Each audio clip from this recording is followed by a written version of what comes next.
Olá, crianças, tudo bem com vocês? Eu sou a professora Renata e na nossa aulinha de ciências de hoje nós vamos falar sobre os seres vivos precisam de alimento. Todos os seres vivos precisam de alimento para sobreviver. Mas as plantas e os animais se alimentam de maneiras diferentes. E hoje nós vamos falar especialmente sobre como as plantas se alimentam. Então, as plantas produzem seu próprio alimento. E os animais precisam buscar alimento no ambiente. As plantas são formadas por raízes, caule e folhas. Muitas delas também têm flores e frutos. No interior dos frutos pode haver uma ou várias sementes. Aqui nós temos a imagem de um dos tipos de plantas, porque sabemos que existem vários. E a Pro vai explicar cada partezinha da estrutura da planta, começando da raiz. Então, olha, essas são as raízes da planta. Elas geralmente penetram no solo. Observem que as raízes, elas estão abaixo da terra. E para que servem as raízes? Elas fixam a planta, então elas mantêm a planta paradinha aqui no lugar onde ela está, certo? Por isso que quando tem ventos fortes, as plantas permanecem no mesmo lugar, porque elas estão fixadas, elas estão seguras pelas raízes. E elas também absorvem água e nutrientes do solo. Então, é através das raízes que a planta consegue absorver. É como se fosse chupar a água que tem aqui na terra e também os nutrientes que estão nesse solo, para que a planta possa produzir o seu próprio alimento. E o que são nutrientes? Nutrientes são as substâncias que os seres vivos precisam ingerir para manter a sua vida, manter o seu corpo ativo. Então, são as proteínas, os carboidratos, os lipídios, as vitaminas, os sais minerais. Nós, seres humanos, ingerimos isso tudo através da nossa alimentação. Mas a gente já viu que a planta produz o próprio alimento. Então, ela suga esses nutrientes que ficam presentes aqui no solo. O caule é a estrutura que sustenta a planta. Então, ele mantém a planta em pé. E também transporta, então ele leva a água e os nutrientes que são absorvidos pela raiz até as folhas.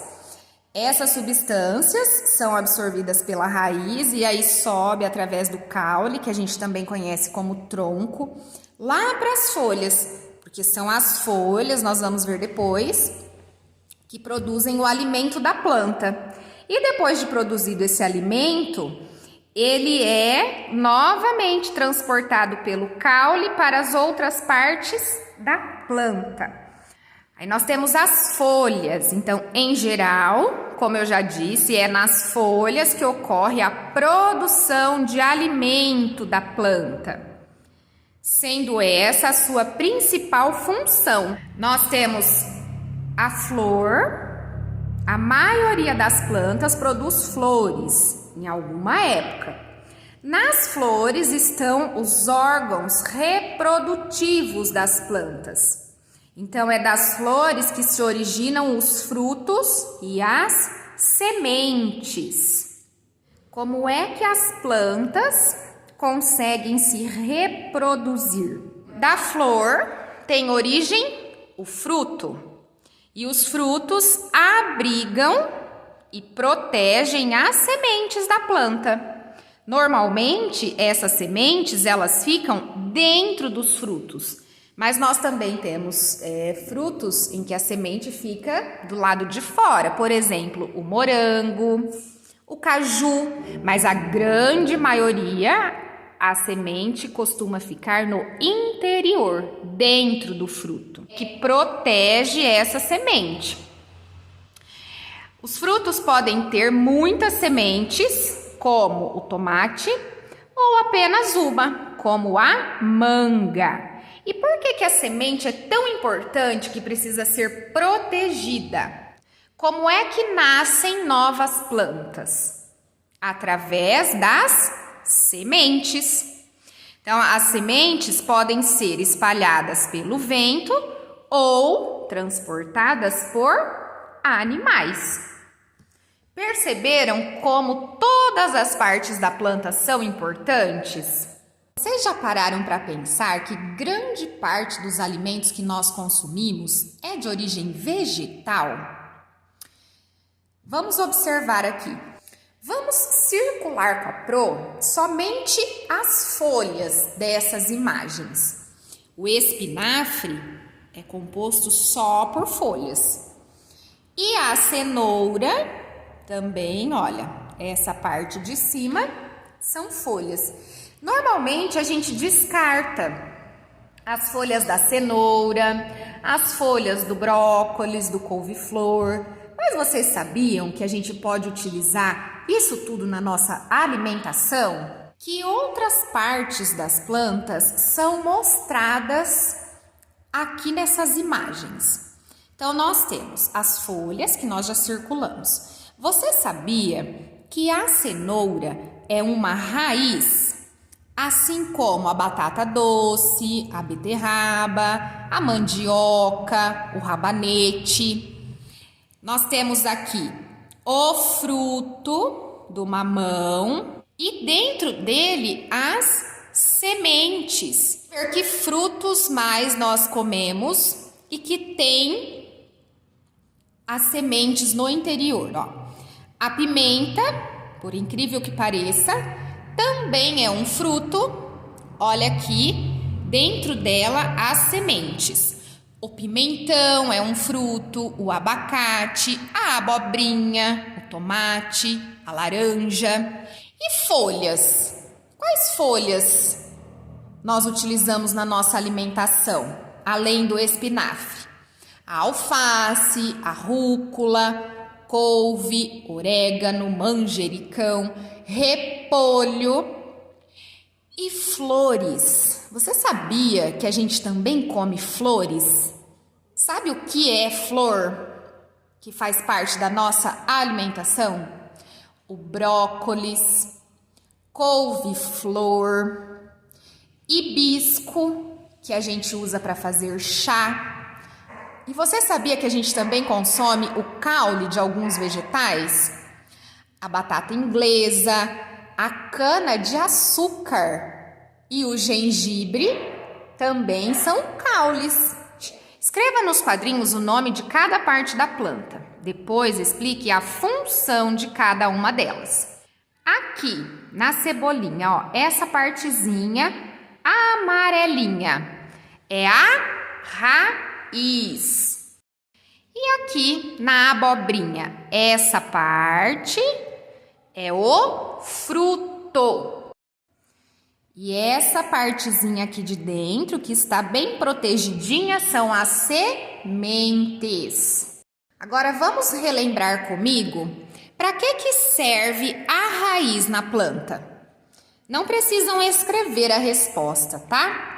Então a raiz serve para fixar a planta no solo, né? E também para absorver a água e os nutrientes do solo. Agora aqui, qual a função, para que serve o fruto? Ele serve para proteger e abrigar as sementes. A função da semente é dar origem a novas plantas. As plantas produzem o seu próprio alimento a partir de componentes naturais, como a água, o gás carbônico do ar, a luz e os nutrientes do solo. Cada planta precisa de quantidade e de intensidade diferente de água e de luz. Por isso que, às vezes, uma plantinha, ela cresce bonita em alguns solos, né? Em alguns lugares, e em outros, a mamãe costuma falar que essa plantinha não vai, né? Ela não cresce. A transformação desses componentes naturais em alimento pela planta se chama fotossíntese. Então, é um processo que ocorre, como a Pro já disse, principalmente nas folhas da planta. Além de alimento para a planta, a fotossíntese também produz gás oxigênio, que é liberado no ar. Vamos observar aqui a imagem que vai ficar mais fácil para vocês entenderem. Então, aqui nós temos a planta com a raiz, por onde entra a água e os nutrientes, passam para o caule, aqui que é o tronco, e chega até as folhas. Tendo a presença da água e dos nutrientes, na presença também da luz do sol e do gás carbônico que é absorvido pelas folhas, aqui dentro da folha existem células que trabalham e conseguem juntar isso tudo e transformar, e essa transformação se chama fotossíntese, transforma isso tudo em alimento para a planta e também libera o gás oxigênio. Esse gás oxigênio é muito importante para nós seres vivos porque é o gás que nós respiramos. Bom, o alimento que é produzido nas folhas da planta é distribuído para todas as partes dessa planta. Lembra que eu disse? Como que ele é distribuído? Através também do caule, é o tronco que leva o alimento para todas as partes da planta. Na página 63, eu vou deixar essa atividade para vocês como desafio. Observe as imagens. Nós temos aqui 2 vasos de planta. O vaso A, com a planta linda, maravilhosa, e o vaso B, com a plantinha murcha. Só de olhar essas imagens, a gente já imagina o que aconteceu, não imagina? Elas mostram 2 vasos com plantas semelhantes, então são plantas parecidas. Um deles foi regado todos os dias, então ele recebeu água todos os dias, e o outro não. Agora responda as questões. Então, primeira perguntinha: qual dos vasos recebeu água? O vaso A ou o vaso B? Por quê? Por que você acha que esse vaso que você respondeu recebeu água? Próxima perguntinha. O que aconteceu com a planta que não recebeu água? Por que você acha que isso aconteceu com ela? Quem quiser escrever, mande uma foto para a professora. Quem não tiver vergonha, pode gravar um áudio ou um vídeo me mandando essa resposta. Esse é o desafio de hoje. Um beijo para vocês, amores!